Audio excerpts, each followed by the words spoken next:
Tokyo. Me voilà à Tokyo. Alors vous l'avez vu hein, dans les derniers extraits, mais je suis arrivé depuis quelques jours en fait.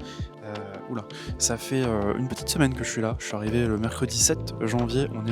On est le lundi, pardon, 12 janvier. C'est actuellement le jour de Seijin no I, un truc comme ça, qui veut tout simplement dire que c'est la fête pour de la majorité. En fait, toutes les personnes qui ont eu 20 ans ou qui vont avoir 20 ans dans les prochains mois, normalement, s'habillent correctement et viennent dans les sanctuaires et temples pour célébrer leur majorité, tout simplement. Donc, on peut voir beaucoup de jeunes demoiselles, de jeunes femmes habillées en kimono et de jeunes garçons habillés soit aussi en kimono, l'habit traditionnel japonais, soit j'en ai vu beaucoup plus habillés en costume plutôt occidental en fait. Mais voilà, c'est très joli. Il y a pas mal de monde dans les rues, dans les sanctuaires, qui viennent justement admirer ce joli spectacle. C'est plutôt sympa. Moi, en tout cas, pour le moment, je suis dans un petit parc en bordure de fleuve. Je crois que c'est le Sumi. Alors, je voudrais pas vous dire de bêtises, mais c'est le fleuve qui est à Tokyo, dans un petit parc qui est fort agréable. Et j'en profite du coup pour vous toucher 2 mots par rapport à cette expérience de fou que je suis en train de vivre, enfin, en tout cas que je m'apprête à vivre, puisque ça fait seulement 4 jours que je suis là, donc calmons-nous quand même. Mais voilà.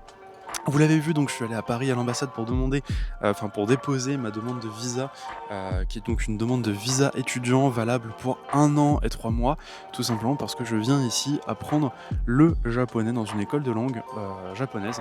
Voilà, c'est l'objectif hein, derrière ma demande de visa.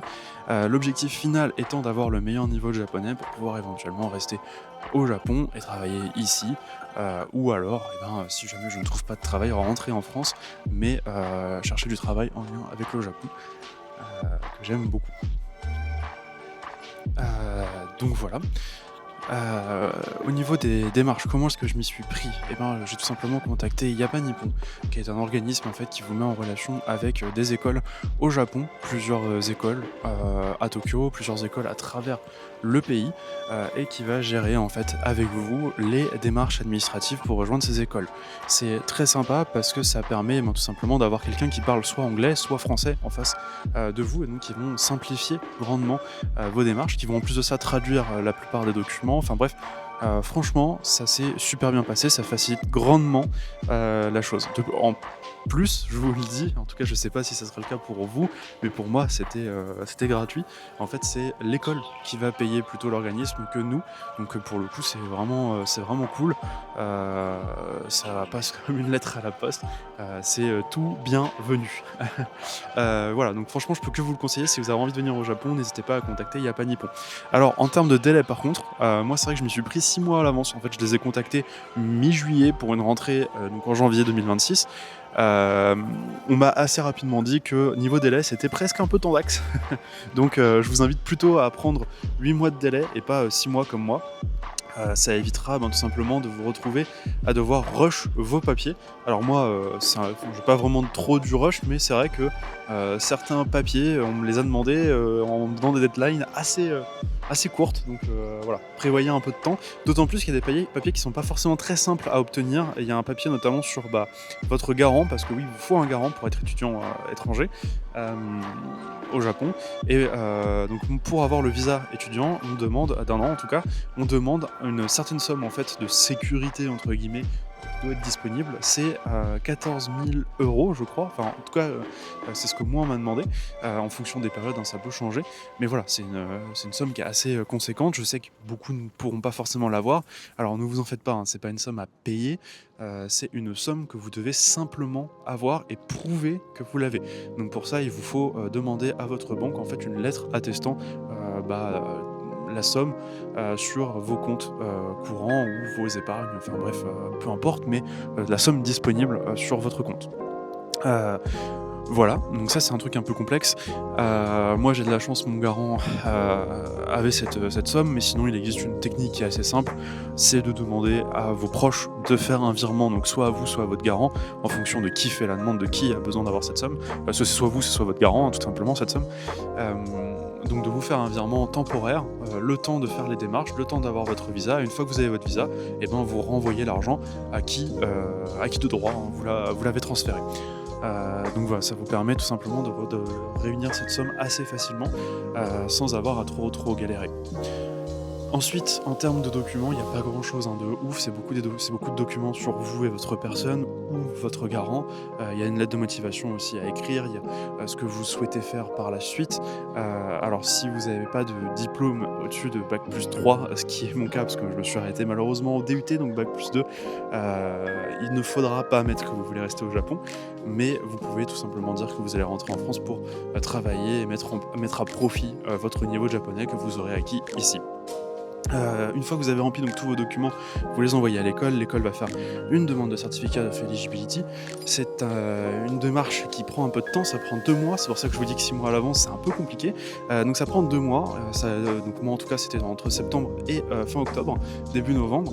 Et une fois que vous avez la réponse de certificat of eligibility, le tour est quasiment joué. Alors lui il me suit tout à l'heure, c'est un truc de ouf.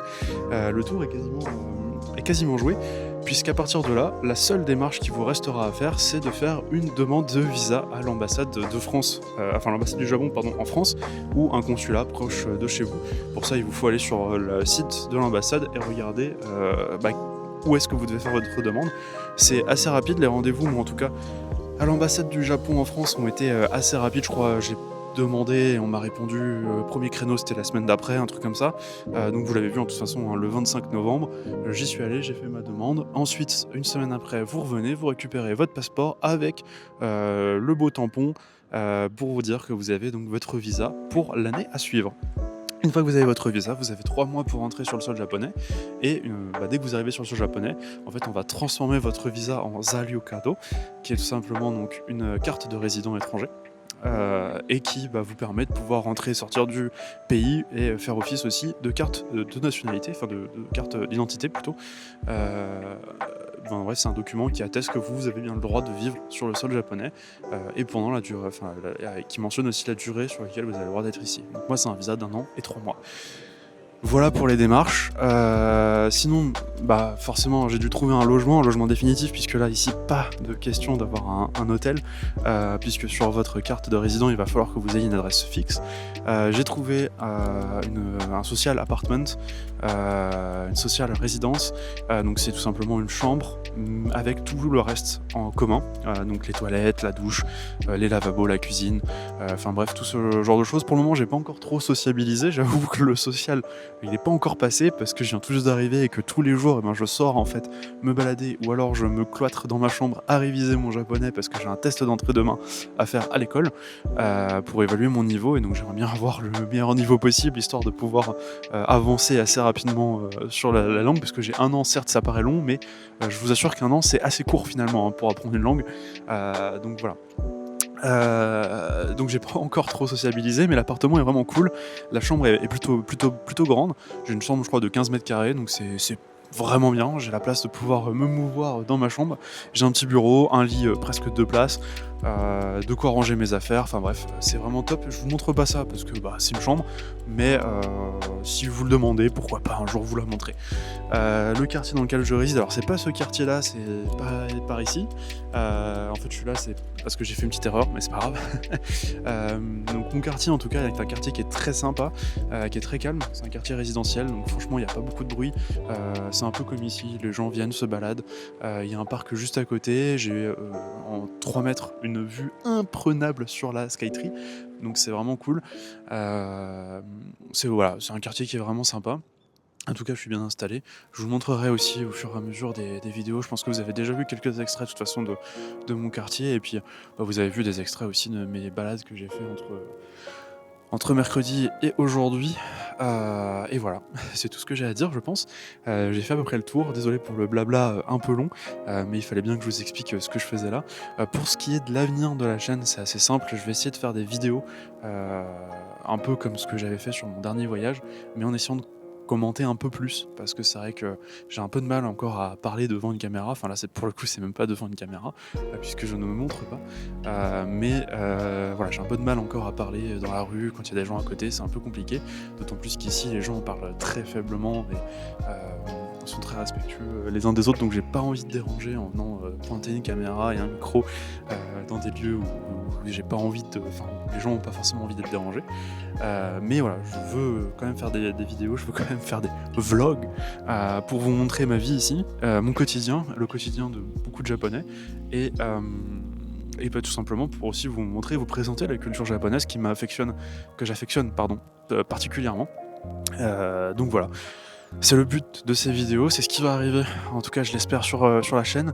Je sais pas encore sous quel format, je sais pas encore sous quelle forme, je pense que dans un premier temps je vais continuer sur ce que j'ai déjà fait jusqu'ici et je vais aussi essayer de faire des shorts, YouTube ou Instagram, tout simplement parce que un style de vidéo que j'aime beaucoup. C'est vrai que quand on fait des petits shorts, assez sympas, bah, j'aime bien. Quand je tombe sur des shorts d'autres personnes, j'aime bien, donc c'est un style, je pense, que je vais essayer de développer. Donc voilà pour l'avenir de la chaîne, voilà pour, ma vie ici, mes démarches ici.